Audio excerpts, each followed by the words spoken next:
빌립보서 강해 오늘 두 번째 시간입니다. 빌립보서 1장 1절과 2절의 말씀입니다. 그리스도 예수의 종 바울과 디모데는 그리스도 예수 안에서 빌립보에 사는 모든 성도와 또는 감독들과 집사들에게 편지하노니, 하나님 우리 아버지와 주 예수 그리스도에게로서 은혜와 평강이 너희에게 있을지어다.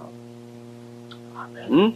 오늘 제가 이 말씀을 가지고 주님께서 주시는 말씀을 여러분들과 나누기를 바랍니다. 제 말씀을 오늘도 잘 들어주시길 바라요. 이 사도 바울은요, 편지를 쓸 때마다 그분이 편지가 한 14개 정도 있는데, 구약 신약에 27권 중에 14권이 이분이 쓰신 편지인데요. 이 편지를 쓰실 때마다 말이죠, 특별한 형식이 있었어요. 그 형식의 그 특징 중에 첫째 특징이 뭐냐면 꼭 자기의 신분을 밝혔어요. 제일 먼저 자기와 같이 안부를 전하는 분의 신분을 꼭 밝혔어요. 그 신분을 이분이 이 빌립보에서는 어떻게 자기 자신을 밝혔냐면 그리스도 예수의 종이라는 표현을 썼어요. 종. 그런데 대부분의 그분의 그 편지에서는 다른 말로 표현했어요. 어떻게 했냐면 그리스도 예수의 사도다, 저렇게 말씀하셨어요. 종이라는 표현은 이 빌립보에서만 특별히 쓰시는 표현이에요. 로마서나 고린도 전후서나 또는 갈라디아서나 에베소서나 골로새서 이런 곳에서는 이분이 그리스도 예수의 종된 바울은 이렇게 말씀해요. 종 아니고 사도된 바울은 이렇게 말씀해요. 사도라는 말은 알죠? 아포스톨이라고 그래가지고요, 복음을 전하기 위해서 불리움을 받은 자라는 그러한 의미죠. 그런데 디도서에는 이분이 뭐라고 그랬냐면 종이요 사도인, 이렇게 자기 제자에게는 특별하게 본인의 그 위치를 더 클리어하게 밝혔어요. 종이요 사도인, 이렇게 두 번을 이야기했어요. 디도에게는. 그런데 말이죠, 빌레몬에게는 개인적으로 이제 쓸 때는 뭐라고 그랬냐면 갇힌 자된 바울은, 이렇게 자기 자신을 말했어요. 우리도 이제 편지를 쓰실 때 이런 소위 특징들을 가지고 쓰시면 좋죠. 그런데 데살로니가 전후에서는 이분이 주 예수 그리스도 안에 있는, 주라는 말을 쓰셨어요. Lord라는 말, 예수님을. 그래서 이제 상대적으로 종이라는 자기 자신을 이야기를 했어요. 이렇게 이제 자기 자신을 표현을 이렇게 하는데요, 이분은 자기 자신을 이렇게 표현하신 다음에 꼭 결론적으로 따라오는 말을 이어왔어요. 그건 꼭 말씀 속에서, 그것이 뭐냐면 은혜와 평강이 있을지어다, 이렇게 하셨어요. 그것이 이 사도 바울 편지의 아주 중요한 특징이고 패턴이 은혜와 평강으로 어떤 때는 넘칠지어다, 이렇게 하셨어요. 그러니까 말이죠, 이 사도 바울의 신학은 뭐냐면은 자기가 누구라는 걸 분명히 말한 다음에, 그 다음에 자기의 제자들이나 이 편지를 받는 교인들에게 결론은 뭐냐, 우리가 신앙생활하는 결론은 뭐냐, 은혜와 평강으로 넘쳐나라, 이거예요. 그 나머지 모든 내용들은 이 말씀을 열매 맺기 위해서 주시는 내용이라고 보면 틀림없어요. 그래서 이분의 편지의 마지막에는 항상 또다시 너희에게 평강이 있을지어다, 또는 은혜가 있을지어다, 이렇게 결론을 또 내렸어요. 그러니까 제일 처음에 한마디 하시고는, 그 다음에 잘 말하시고는 결론은 은혜와 평강으로 너희들 넘쳐나라, 이렇게 말씀했어요. 그러니까 우리의 사명이 뭘까요? 설교 말씀을 들어도 우리의 삶 속에서 뭐가 넘쳐나야 돼요? 은혜와 평강이 항상 넘쳐나요. 네. 이것이 성령님이 우리에게 원하시는 부분입니다.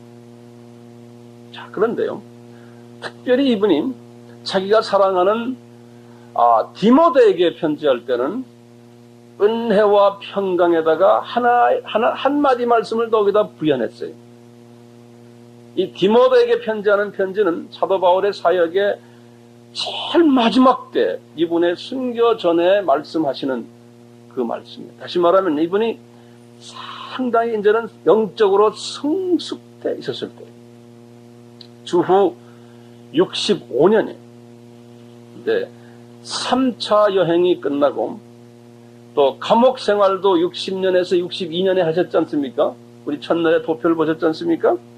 그리고는 이분이 4차 여행을 하시면서 디모데 전서를 쓰셨어요. 65년에. 그때 이미 이분은 영적으로 많이 성숙돼 있었을 때 디모데에게 편지를 쓰면서 하시는 편지가 디모데에게 이런 말 했어요. 은혜와 그 다음에 뭐라고 하셨어요? 긍휼과 그 다음에 평강이 넘칠지어다. 이렇게. 그러니까 긍휼을 거기다가 집어넣었어요. 이분이 이제 본인이 주님을 섬기면서 이 긍휼, 이것을 체험한 사람이에요. 그래서 디모데 후서는 이분이 알다시피 우리가 사도 바울의 제일 마지막 편지 아닙니까? 후서는 감옥에서, 제2차 감옥에서 마지막으로 쓰신 편지인데, 그때 이분도 똑같이 은혜와 긍휼과 평강이 넘칠지어다. 그 흘러가는 패턴이 있어요. 이분이 그만큼 긍휼을 자기가 맛보며 살고 있는 것을 몸으로 체험하고 마음으로 체험하고 영으로 체험한 후에 자기 제자에게 너도 이것이 있어라. 너도 이것이 있어라. 그 긍휼은 우리가 복 있는 자의 8복 중에서 5번째로 오는 그 조건 중에 하나예요. 긍휼히 여기는 자는 복이 있나니. 그렇죠? 긍휼히 여기심을 받을 것이고. 우리는 매일 긍휼히 여김을 받아야 되는 사람입니다. 이 긍휼을 가진 사람은 모든 사람을 다 불쌍하게 여겨요. 이 마음이 있는 사람은. 저분이 철이 없어서 이렇게 보는 거예요. 그러면 내가 어느 정도 위에 올라 있어야지만 그렇게 보이잖아요. 안 그래요? 내가 어느 정도의 레벨이 높아야지만 저 사람이 철없이 노는 걸 보고 주님, 저분이 몰라서 저래요. 이런 마음이 들고 그냥 끼어나 줄 수가 있는 거예요. 그거는 처음부터 되는 게 아니에요. 어느 단계까지 올라가요.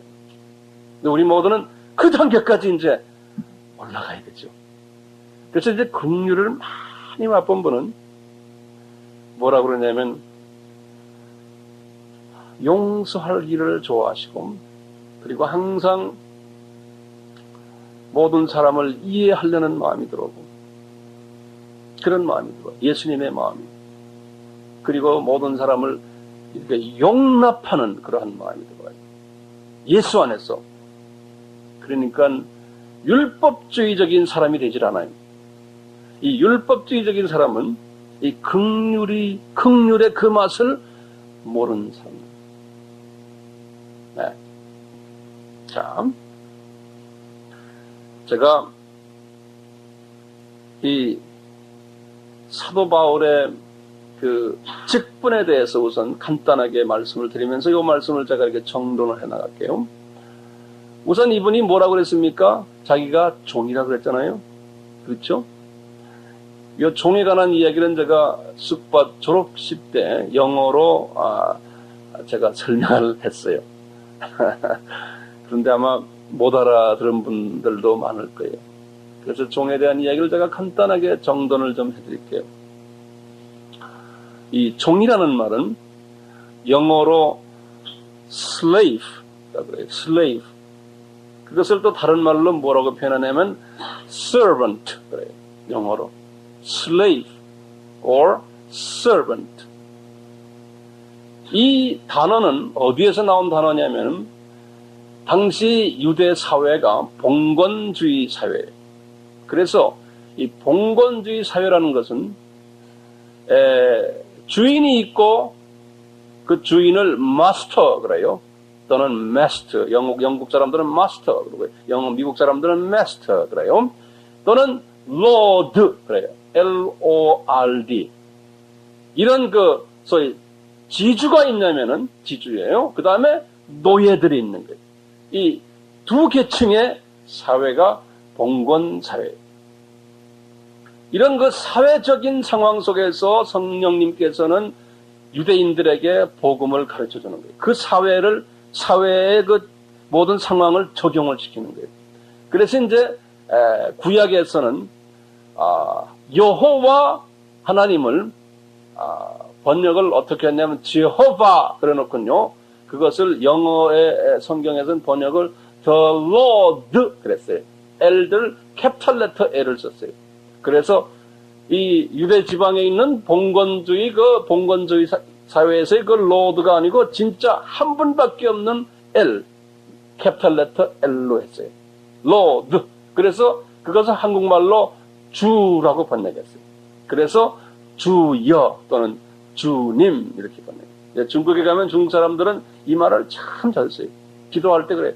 주와 우리는 주님하다 이 사람들은 그저 주와 그러면 아멘. 그냥 그 아멘 소리가 진동을 해요. 한 사람이 주와 그러면 왜? 이분들에게는 죽고 사는 문제. 주와 때는 주님이 내 생명까지도 다 컨트롤하는 거야. 이 사람들은 여기서 들키면 감옥에 가는 사람들. 그러니까 이 주와라는 개념은 그분들에게는 몸에 와서 막 깊이 닿는 말이에요. 이 주와가. 이렇게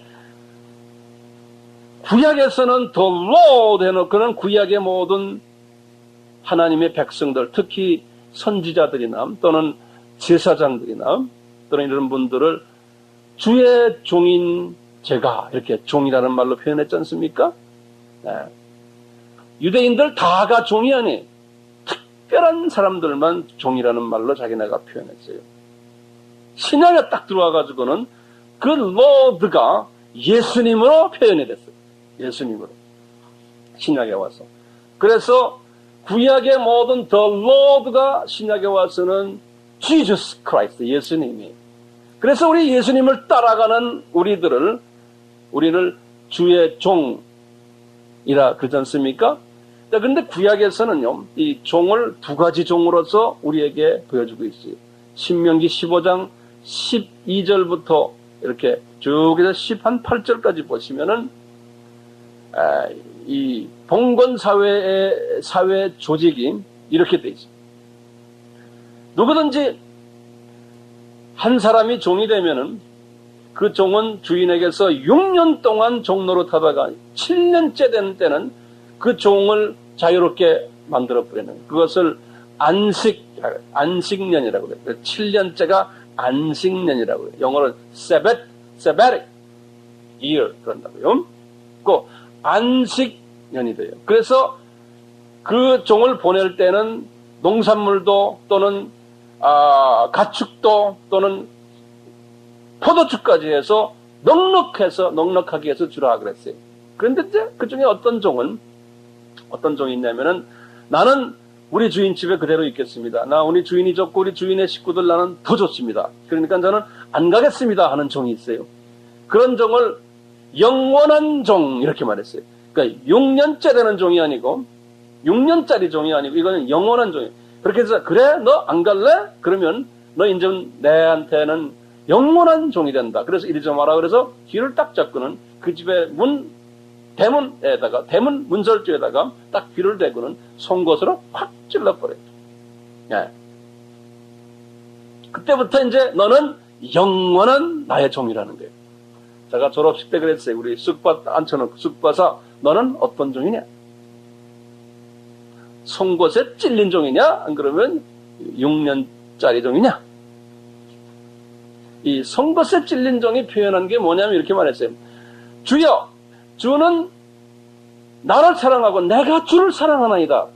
그리고 주님의 식구들도 나를 그렇게 사랑하니까 나는 당신 집에 있겠습니다.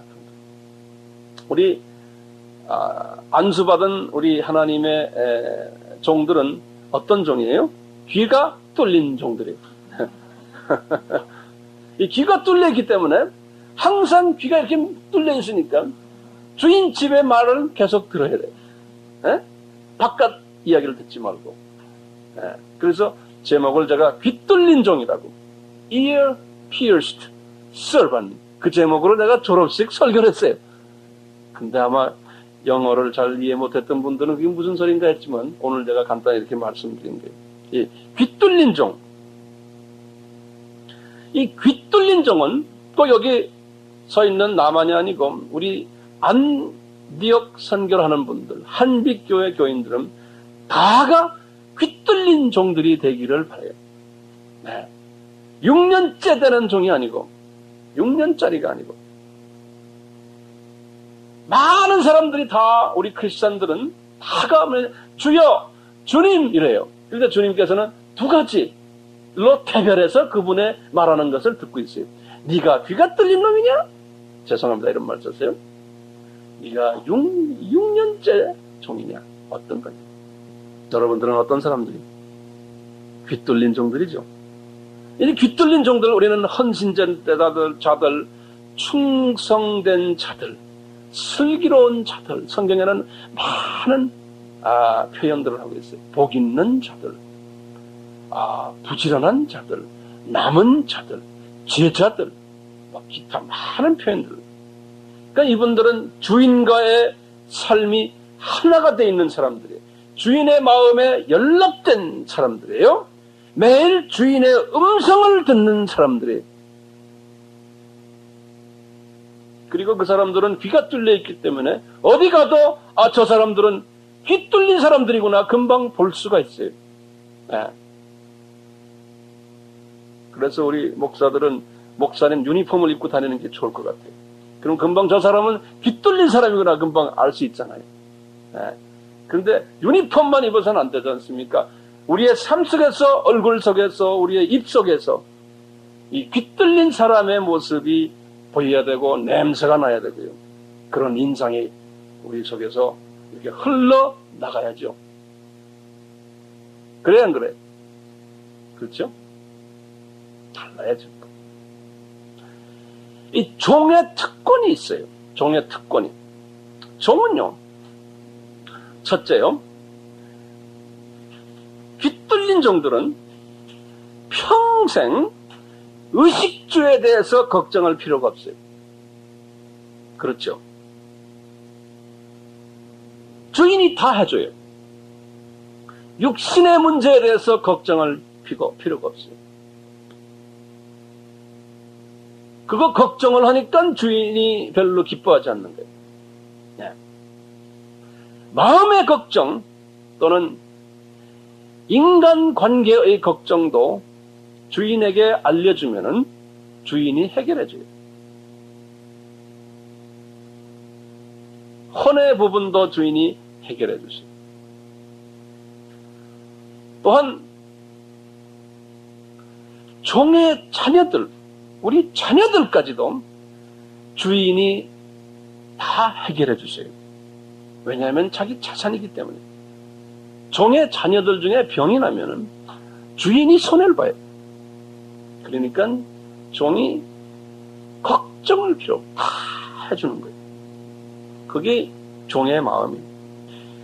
주인은 종을 보호할 의무가 있어요. 왜 그러냐면요, 자기 자신을 위해서 그래요. 주인의 자신을 위해서. 종이 건강해야 돼요. 종이 안전해야 돼요. 안 그러면 자기 자산에 손실이 가요. 종들이 다 병나 있으면 이분한테는 손해. 그렇죠. 그러니까 이 종의 특권이 다 맡겨버리는 거예요. 주인한테 이 연습을 우리가 많이 해야 되겠어요. 주인한테 맡기는 연습.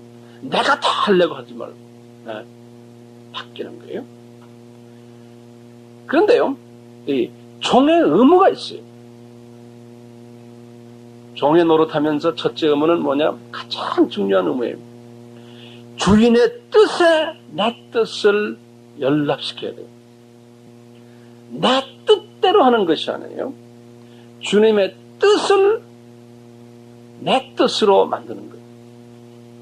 그러니까 매일 종이 주인과 대화할 때 주인이시여, 주인의 뜻이 뭡니까? 가르쳐 주세요. 내가 그 뜻대로 하겠습니다. 그런 마음을 가지고 있는 종은 대단히 이뻐요. 그냥 꽉 깨물어주고 싶어. 이뻐서. 주인이 지시만 하면은 yes sir 하고 그냥 순종하는 그런 종이 의무를 잘. 그런 종은 얼마나 이뻐요. 음식이 저기 있어도 따로 모았다가 고정만 갖다 줘. 그러니까 주님이요. 주님을 기쁘게 하기 위해서 이 종이 최선을 다하는 종이 이쁜 종이에요. 그러니까 주님의 마음에 아주 합당하게 돌아서요. 이런 개념을 가지고요. 사도 바울이 나와 디모데는 빌립보 교회의 교인들아 예수 그리스도의 종이다. 이렇게 말하죠. 그러면서 그 속에는 뭐가 깔려 있냐면요. 빌립보 교인들아, 특히 빌립보에 있는 신실한 감독들아, 집사들아, 성도들아, 너희들도 우리와 같이 그리스도의 종이 되어달라 이렇게 부탁합니다. 네. 그런 의미에서 본인이 특히 빌립보 교회 교인들에게 종이라는 말을 쓴 거예요. 종이라는 말을. 빌립보 교회는 사도 바울이 가장 사랑하고 기대가 많고 동역자 의식을 가지고 있는 교회가 빌립보 교회예요. 우리 첫날에 내가 말씀드렸죠. 그렇기 때문에 그분들에게 내가 그리스도의 종이다. 디모데가 그리스도의 종이다. 너희들도 그리스도의 종이 되어달라. 그 의식을 가져가는 거예요. 그러니까 아버지 하나님의 뜻에 합당하도록 너희 뜻을 거기다가 부합시키라는 거예요. 그것이 이제 종된 자의 사명이에요. 그렇게 뜻에 이렇게 부합이 딱 되면은, 그러면은 네 속에서 은혜와 평강이 넘쳐난다는 거예요. 네. 이 성경에서는 은혜라는 말과 평강이라는 말은 붙은 말이에요. 같이 따라다니는 말이에요. 그 따로 있지가 않아요. 그 말은. 네. 우리나라 교회가 은혜라는 말을 너무나 많이 남용하는, 전 세계에서 그 말을 제일 많이 쓰는 나라가 우리나라예요. 은혜 받았다. 그냥 은혜 받으러 가자. 가니까 은혜 받으러 간 게 뭔지도 몰라요. 하여튼 은혜 받으러 가자는 거예요. 네. 그래서 우리 기독교는, 한국 기독교는 은혜라는 단어에 대한 그 가치가 희석된 것 같아요. 네.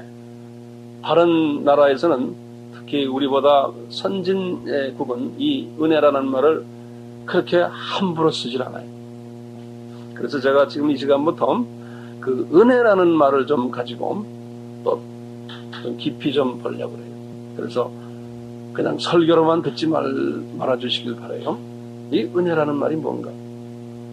사도 바울이 은혜라고 말할 때 그 속에는 어떤 의미가 들어있냐 이게요. 그것을 우리가 좀 깊이 좀 보고 싶어요. 그래서 이 말씀, 제가 설명하는 이 말씀을 잘 노트 이렇게 정리를 지금 잘하고 계시지만, 그래서 남에게 설명을 해줄 수 있고 이것이 완전히 내 것이 될 수 있도록 그렇게 우리 한번 다 같이 한번 준비합시다. 은혜라는 말은 이 원어로는 뭐냐, 카리스라고 그래요. 그것도 그냥 참고로 적어놓으세요. 카리스라고 그래요. 그래서 카리스마, 저 사람이 카리스마가 있다 이런 말 있지 않습니까? 그런 어원이 그렇게 나오는데 카리스라고 써있어요. 이 말은 영어로는 뭐라고 그러냐면요, 영어로는 grace래요. grace, G-R-A-C-E. 그것이 은혜라는 말이에요. 그래서 그 grace라는 말을 웹스터 딕셔너리, 웹스터 사전을 들여다보면 뭐라고 써있냐면, grace라는 말은 free gift다 이렇게 써놨어요. 그 말이에요. free gift. 그러니까 무료 선물이다.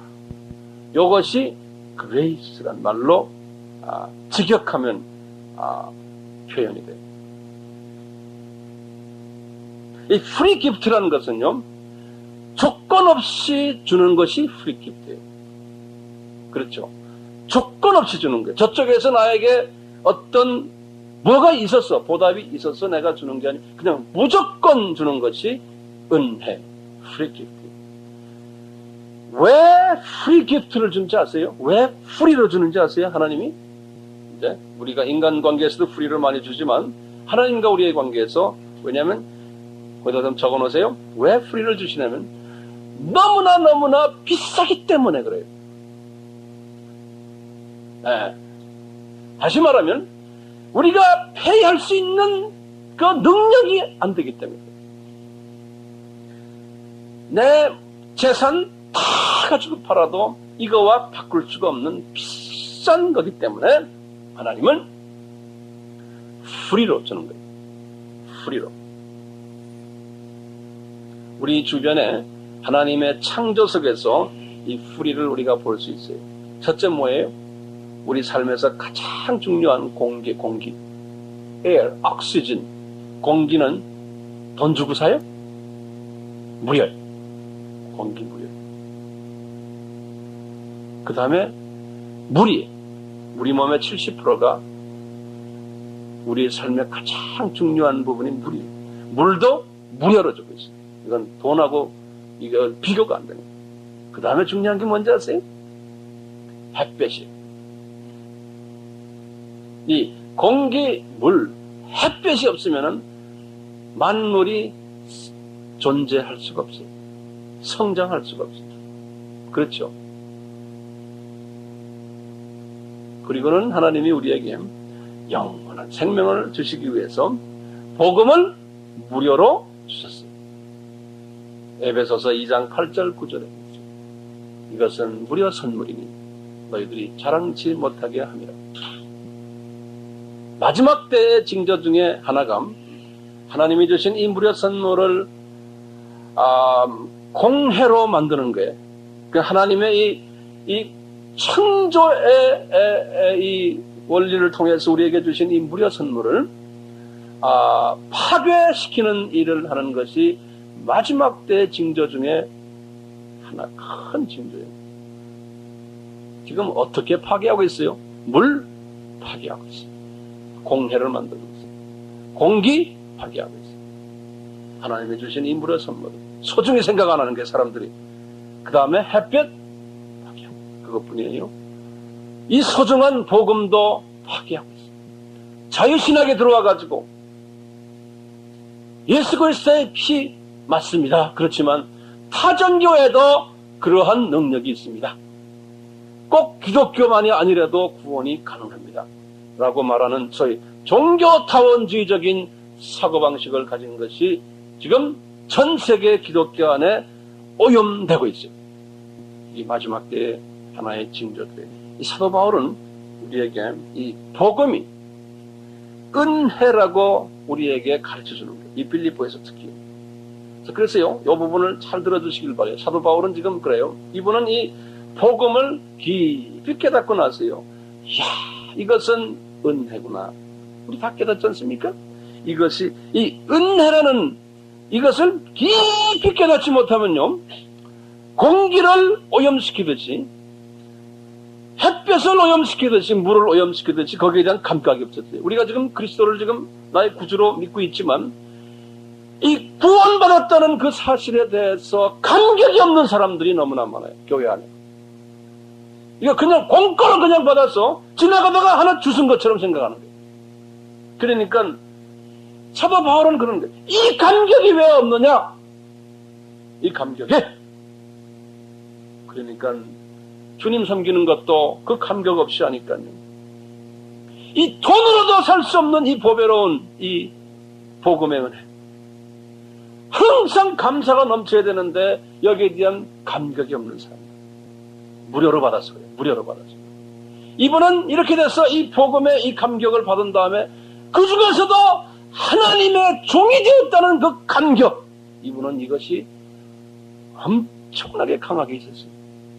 그것뿐이에요. 하나님이 종이 되었어요.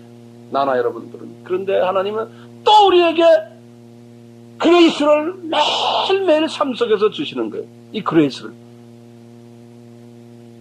저희 우리의 자범죄가 매일매일 짓는 죄가 무료로 씻으심을 받게 되는 거예요.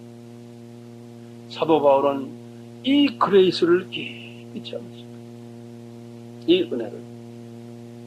그래서 매일매일 죄의 용서에 대한 감사를 매일 느끼고 하나님의 자비로우심을 그와 동시에 같이 느끼시고 나아가서 하나님의 사랑을 매일 느끼는 거예요. 그것이 은혜를 받는 거예요.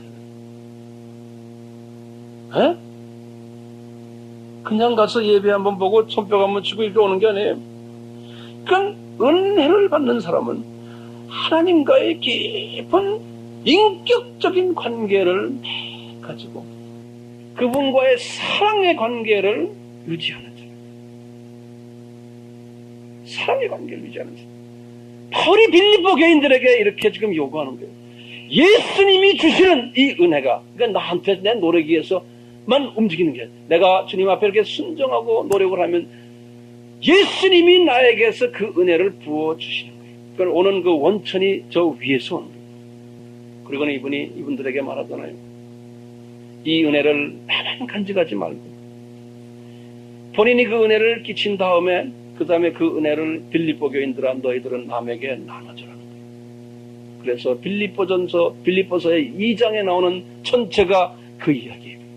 빌립보서의 2장은 나만 받은 은혜를 나만 간직하지 않고 이웃들에게 나눠준 사람들, 그 사람들의 이해를 예수님부터 시작하여서 우리에게 가르쳐주는 거예요.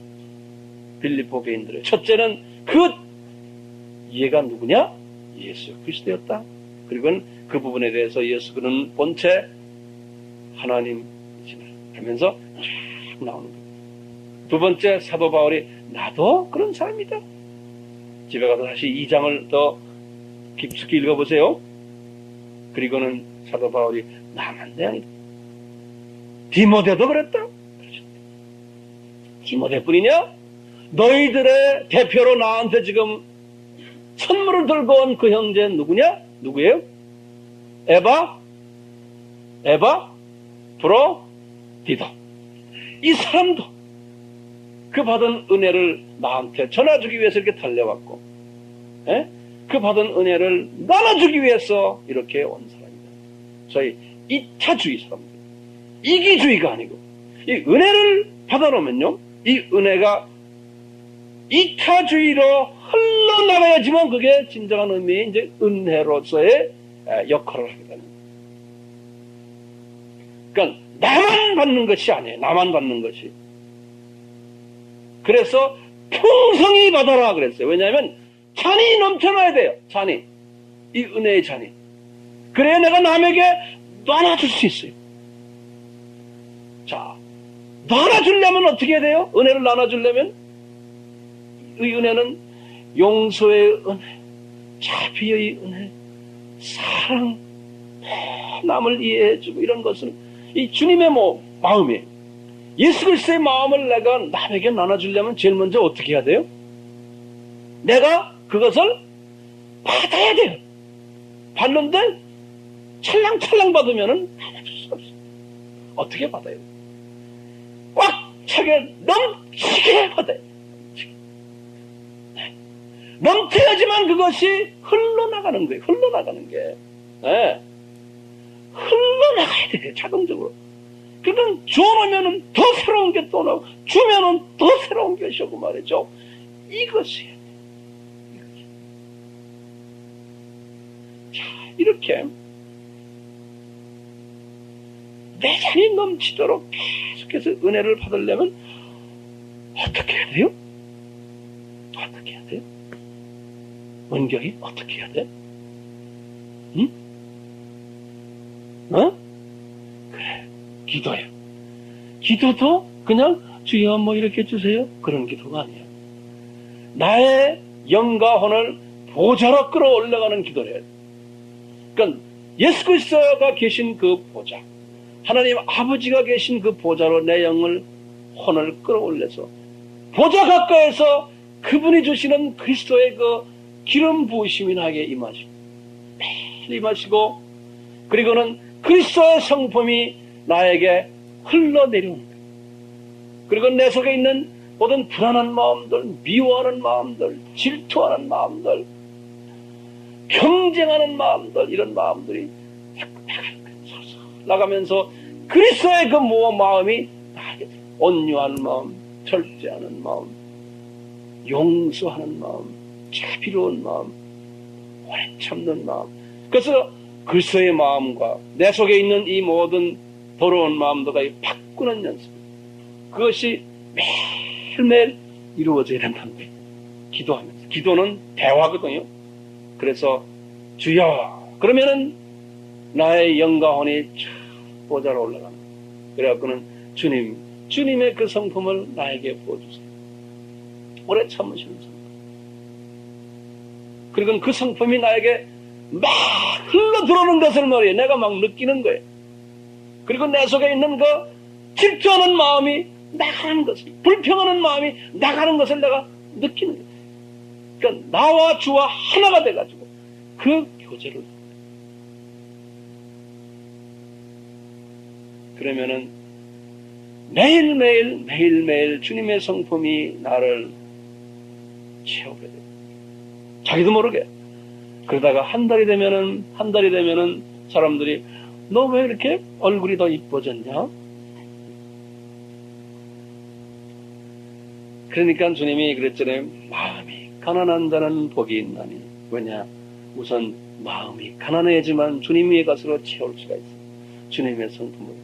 그 마음이 가난하다는 말은 뭐냐면 겸손한 자는 복이 있나니. 그런 주여. 저는 이 속에 주님이 원하는 것 하나도 없고 지저분한 것만 잔뜩 있습니다. 이거 좀 뽑아주세요. 주님의 것으로 가난한 거예요.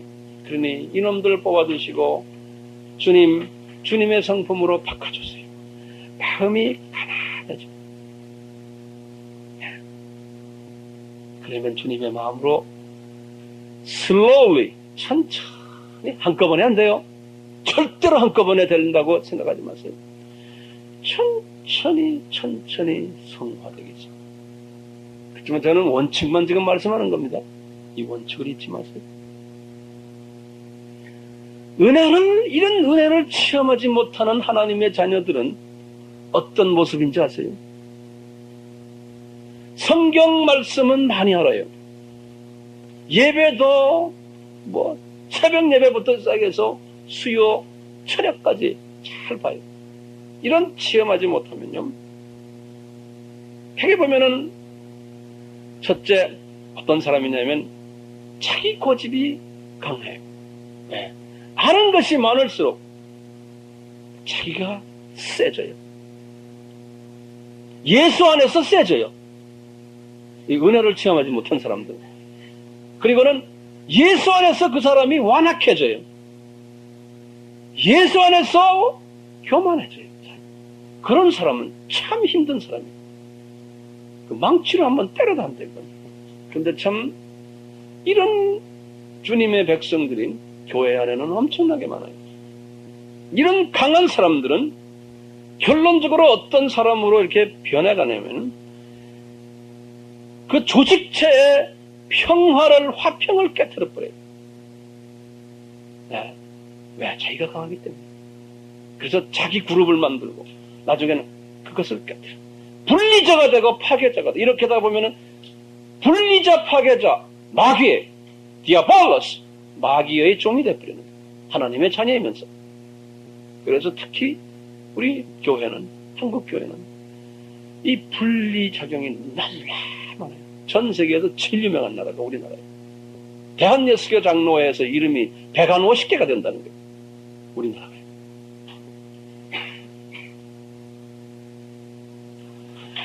이 은혜를 체험하지 못하면요, 남을 정죄하는 데 상당히 바빠져요.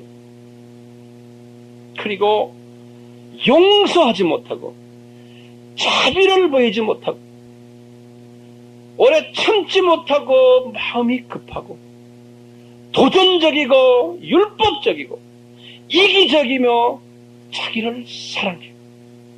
이웃을 배려하지 못해요. 이웃을 배려하지 못해요. 우리가 은혜 받는다는 것은 예수의 성품을 전수받는 거예요. 그런데 은혜 받는 사람들이 거꾸로 마귀의 성품을 전수받는 경우가 더 많아요. 왜냐하면 이런 깊은 보좌의 기도를 하지 않아서. 이렇게 은혜를 받는 자는 예수님의 성품을 전수받기 때문에, 자, 그런 사람은 말이죠. 어떻게 삶 속에서 이제 나타나냐면요. 이 세상은 변함이 없어요. 똑같아요. 이 세상의 환경은 똑같아요. 이 세상은 변하지 않아요. 그런데 내가 보는 눈이 달라지는 거예요. 내 속에 풍랑은 그대로 있어요. 이 세상의 풍랑이 그대로 있어요. 이 세상의 부조리도 그대로 있어요. 악한 자가 잘 되는 것도 내 눈으로 보고 있어요. 선한 자가 불이익을 당하는 것도 내 눈으로 보고 있어요. 하나님을 사랑하는 자가 소외당하는 것도 보고 있어요. 하나님을 사랑하는 자가 불이익을 당하는 것도 보고 있어요. 예수 이름으로 나를 이용하는 것도 내가 보고 있고, 나를 해치는 것도 보고 있고, 핍박도 어떤 때는 내 자존심을 짓밟는 일도 내가 보고 있어요. 아무리 기도해도 이 모든 부조리들이 없어지지 않아요. 그런데 이제부터는 이런 모든 것들을 보는 눈이 달라지는 거예요. 이 은혜를 체험한 사람. 사도 바울은 이것을 체험하고 보는 눈의 각도를 바꾼 것밖에. 빌립보 교인들에게 너희들도 이렇게 하라. 눈을 탁 감으면 그 문제들이 희미하게 보이면서 하늘의 그 보좌가 탁 보이는 거예요. 사도 바울에게. 그리고는 사도 바울 속에서 마음의 평강이 용수를 쳐서 오는 거예요. 그 모든 문제들은, 이분이 복음 전하러 나가면 자기를 핍박하는 사람들, 교회 안에서, 교계 안에서 자기를 핍박하고, 자기를 위해서 불만을 가진 사람들도 많고, 또 여러 가지 은혜를 베풀었는데도 그분이 이렇다 저렇다 하고, 그분의 편지를 보면 거기 다 나와요. 자, 제가 이제 결론에 비슷한 말씀들을 이제 좀 드릴게요. 은혜를 이렇게 체험한 사람들은, 이렇게 보좌의 기도를 우리가 주님 앞에 하는 사람들은 이 눈의 각도가요, 세 가지의 각도로 사물을 보게 돼요. 이것은 3차원의 세계가 아니고 4차원의 세계 안에서요. 4차원의 세계예요. 영의 세계가 4차원의 세계. 4차원의 세계 안에서 눈의 각도가요, 세 가지의 각도로 나타나요. 일반적인 사람은 두 가지의 각도가 있어요. 다시 말하면 육의 눈의 각도가 있어요. 첫째 각도는 사물을 육의 눈으로 보는 거예요. 이렇게. 그런데 좀 윤리적으로나 도덕적으로 훈련받은 사람은 그 다음에 눈에 혼의 눈으로 그 사물을 봐요. 예수 믿는 사람이나 아닌 사람이나 보는 것은 혼의 눈으로 봐요. 그래서 참 훈련된 사람들은 문제가 있어도 그것은 잘 참아라. 또 그것은 사회가 이러니까 그런 거다. 그리고 하나님의 자녀가 아니라도 그것까지 볼 수 있어요. 그래, 육의 눈으로 보고 혼의 눈으로 보는 거예요. 혼의 지식의 눈, 혼의 감정의 눈, 혼의 윤리의 눈, 이게 혼의 눈들이에요. 지식의 눈, 감정의 눈, 또는 지식의 눈, 또는 의지의 눈, 이런 눈이 혼의 눈이에요. 윤리, 도덕. 우리 많은 하나님의 자녀들이 영의 눈이 있는데도 그 영의 눈을 가지고서 이런 사물을 보지를 못하는 거예요. 육의 눈과 혼의 눈으로만 사물을 보기 때문에 그런 거예요. 그래서 사도 바울은 너희들 육의 눈도 있고 혼의 눈도 있지만 니네들은 영의 눈이 있는 줄 모르느냐. 이 영의 눈을 정말 깊이 떠보라는 거예요. 자, 그렇기 때문에요, 여러분들 제 눈이 조그매요. 한국 사람 치고는. 자, 그런데요, 제 눈이 몇 개가 있습니까? 최소한 세 각도가 있죠. 그렇죠? 제 눈이요, 문제를 딱 봐요. 육의 눈으로 봐요. 그 다음에 그것을 육의 눈으로 보이면서 내가 혼의 눈으로 동시에 같이 봐요. 볼 수 있죠. 여러분들 그게 볼 수 있죠. 보이죠? 그 다음에는 그것을 영의 눈으로 또 보는 거예요. 영의 눈으로. 자, 그런데요, 이 눈이라는 거는 그냥 우리 카메라를 봐도 그렇잖아요. 이 눈이 말이죠. 주님한테 여러분들이 지금 간구할 것처럼 이 영의 눈을 가지고 있는 영의 눈을 가져라. 여기서만 끝나면 안 돼. 이 영의 눈이 상황에 따라서요. 영의 눈이 어떤 때는 영의 눈이 현미경처럼 자세하게 들여다볼 필요가 있다고 했습니다. 현미경의 눈이 있어요. 아주 근거리에 있는. 그것도 볼 줄 알아야 돼요. 육의 눈도 마찬가지고 혼의 눈도 마찬가지고 영의 눈도 마찬가지고 아주 세포, 아메바를 볼 수 있는 그 현미경의 눈을 또 가지고 있어요. 이 세 눈이다. 그와 동시에 현미경을 보다가 쫙 줌 렌즈를 해가지고 네? 쫙 올려가지고 뭐 텔레스코프로 보는 거예요. 텔레스코프는 뭐예요? 망원경이에요. 망원경으로 쫙 올려서 말이죠. 보면은 우주가 쫙 보이는 거예요. 그러니까 아주 조그만 세포를 보다가 쫙 걸려가지고 우주를 딱 동시에 그것뿐이에요. 망원경 하다가 처음에는 그 다음에 근거리로 쫙 또 줌 렌즈를 약간 올리는 거예요. 그게 뭐예요? 아메바를 보다가 카메라가 어떤 건 초상화를 찍는 거나 마찬가지예요. 가까이 있는 사람. 그런 줌 렌즈가 또 있어요. 그 다음에는 이제 중거리를 보는 눈도 가지고 있어요. 중거리는 뭡니까? 경치 찍는 거예요. 경치. 이 같으면 서울을 한번 쫙 보는 거예요. 카메라가 거기 다 돼 있지 않습니까? 그래서 줌 렌즈가 있고 거리를 저는 줌이 있고 그 다음에 우리 카메라만 이게 뭐라 그래요? 권순일 씨. 옆으로 이렇게 영어로는 와이드 앵글이라고 해요. 한국말로 뭐라 그래요? 파노라마. 그것도 한국말이 아니네. 파노라. 이 눈을 우리가 좁게 보아야도 볼 수도 있지만 좁게만 봐서 좁게 보다가도 이 파노라마를 이 와이드 앵글을 쫙 벌려놓으면 쫙 다 볼 수 있는 사람. 네? 이런 그 모든 이 융통성을 다 가지고 있어요. 영의 사람들. 혼의 사람들도 마찬가지예요. 이런 게 많은 사람 보고 저 사람 참 사람 그릇이 있거든. 예를 들어서 공자 같은 사람들. 그 사람들은 혼의 부분까지만 열심히 그런 게 많이 본 사람. 그러니까 이게 깊이를 보고 넓이를 보고 높이를 다 봤어요. 그러니까 그런 그분의 그 공자왈 맹자왈 이런 말들이 나오는 거예요. 네? 이거 봤기 때문에 그런 거예요. 봤기 때문에. 근데 우리는 그 차원을 더 넘어서 영의 눈으로 또 그걸 쫙 봐요. 제가 이런 말씀을 드리는 이유가 뭐예요? 현미경을 볼 줄 알고 텔레스코프를 볼 줄 아는 그런 윤활유를 가지라고 제가 지금 이렇게 말씀하십니다. 예수님은 그런 눈을 가지고 계시죠? 그렇죠? 예수님은 지금 조그마한 천막에 오셔서 근거리 눈을 가지고서 우리를 이렇게 보고 계세요. 예수님이 지금요? 그렇죠?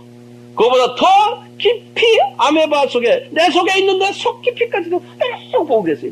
그럴 때는 얘는 세밀한 돋보기 가지고 보고 계신 거예요. 돋보기도 필요 없으시지만 동시에 이와 동시에 이분은 말이에요. 지금 이 순간에 한국 전체에서 지금 예배 보는 기독교인들의 예배를 그냥 동시에 지금 보고 계세요. 또 듣고 계세요. 그것뿐입니까? 전 세계 60억 인구의 일거수일투족을 다 지금 한눈으로 다 보고 있어요. 그것뿐입니까? 우주 만물을 지금 한눈으로 딱 이렇게 보고 있어요.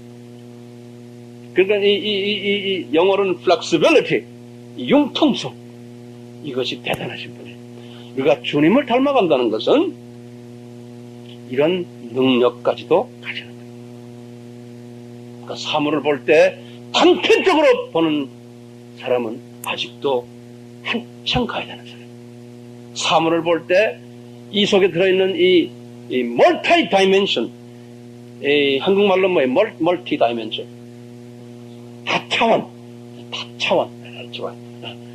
다차원적인 그쪽으로 볼 줄 알아요. 이런 다차원적인 사람이 되려면은 어떻게 해야 되겠어요? 어떻게 해야지 다차원적인 사람이 됩니까? 아까 내가 말씀드린 대로 똑같아요. 보좌의 기도를, 보좌 가까이 가서 주님과 다 주고받고 하면요, 성령님의 기름 부으심이 나에게 임해요. 그래서 성령님의 윤활유가 내 눈을 윤활을 시켜요. 영어로는 lubricate. 내 눈을 윤활을 시켜요. 그래서 내 눈에, 그쪽에서 내 눈이 점점 줌 렌즈도 되고, 파노라마 렌즈도 되고, 점점 그렇게 돼갑니다. 시각이 자유자재로 움직이는 그러한 시각의 소유자로 되는 거예요. 그러니까 이런 사람은 사도 바울 같이 지금 나에게 자녀 문제 있어, 건강 문제 있어, 뭐 물질 문제가 있어, 사업의 문제 있어, 그 문제를 볼 때 하나님의 눈으로 보겠죠. 그렇죠. 어떤 때는 현미경처럼 보고, 어떤 때는 줌 렌즈를 넓혀서, 어떤 때는 망원경으로 보면서, 하면 주님이, 그래, 왜 내가 너에게 이런 문제를 주는지 알겠느냐? 그걸 내 눈으로 한번 쫙 올려가지고, 텔레스코프로 하면 내 문제를 들여다보는 거예요. 그러니까, 내가 이게 필요하군요. 알았어요?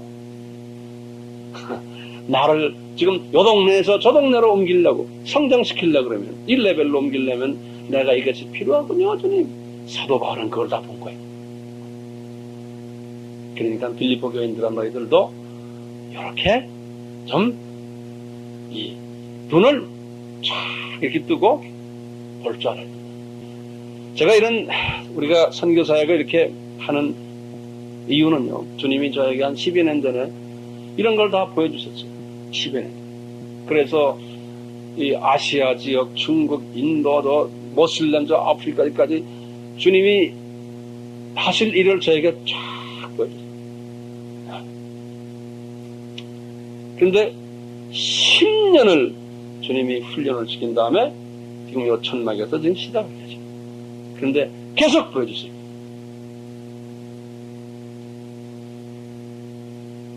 여러분들도 똑같이 이제 그걸 보실 줄 아셔야 돼요. 그럴 때는 아멘 하셔야죠. 아멘 하셔야 돼요. 그래야지 우리가 동역자가 되죠. 그래야 이제 영원한 그리스도의 종의 역할을 우리가 지금 하지 않습니까? 우리는 6년짜리 종이 아니잖아요. 자, 결론의 말씀을 제가 드리겠어요. 이 결론의 말씀을 내가 정리한 거니까 자, 그냥 눈을 감으시고 가만히 좀 들어보세요. 바울의 편지는 바울이 예수 그리스도의 은혜를 체험받고 사랑하는 제자들과 각 교회 교인들에게 이 은혜를 체험을 받아 평강의 삶을 살도록 부탁하는 내용이에요. 우리가 이런 줌 렌즈를 가지고 보면은 내 속에서 평강이 오게 돼요. 이런 사람들을 통해서 예수 그리스도의 복음이 영적으로 눈먼 자들에게 눈을 뜨게 해줄 수 있는 일을 할 수 있는 거예요. 아니면은 그 은혜와 평강이 없는 이러한 사람들이 아니면은 복음을 전파할 수가 없어요. 예수 그리스도의 은혜와 평강을 체험받지 않고는 결코 복음 사역을 할 수가 없어요. 우리 한빛교회는 자민족만이 아니고 타민족에게 복음을 전해야 하는 특수 사명을 띤 그리스도인의 집단입니다. 우리 한빛교회 교인들은 6년짜리 종보다는 깃뚫린 영원한 종이 되었으면 하는 바람이 저에게는 간절해요. 그러기 위해서는 매일매일 예수님과 깊은 대화의 시간을 통해 예수님이 주시는 은혜를 체험받아 매일매일 주님의 성품으로 성화되는 은혜의 종이 되었으면 하는 거예요. 이런 은혜의 종은 성령님의 기름 부음으로 윤활유가 되어서 어떤 상황에서도 잘 적응하는 4차원의 시각의 소유자가 될 수 있는 것이며, 모든 사물과 사건을 예수님의 시각으로 볼 수 있는 능력자가 되므로 풍랑 속에서도 예수님의 평강으로 삶을 즐길 수 있는 복된 자가 되는 것입니다. 이런 하나님의 종을 통해서 하나님 아버지의 뜻인, 즉 하나님 아버지의 사랑의 표현인 예수 그리스도의 대속의 복된 소식인 복음을 미전도 지역에 전할 수가 있는 것입니다. 한빛교회로 보내심을 받은 우리는 모두 이런 복된 하나님의 종이 되어 하나님의 뜻을 펼치는 귀한 일꾼으로 아버지 하나님께 영광 드리기를 간절히 간구합니다. 이런 아버지 어머니가 되었을 때 우리에게 선물로 주신 자녀들의 장래는 보장받을 수 있습니다. 이 험난한 세상에서 자녀들을 우리가 어떻게 키워야 돼요? 주님이 기뻐하시는 이 영원한 종의 대열에 서서 주님의 마음에 합당한 자가 되었을 때 주님께서는 나만이 아니고 내 자녀들까지, 내 손자, 손녀들까지 정말로 눈동자와 같이 지키시고 사랑하시고 그렇게 복을 주시면서 우리를 마음껏 사용하시면 하나님 아버지께서 영광을 받으실 거예요. 우리 모두가 다 그러한 자들이 되시기를 예수 그리스도의 이름으로 간절히 축원합니다. 아멘.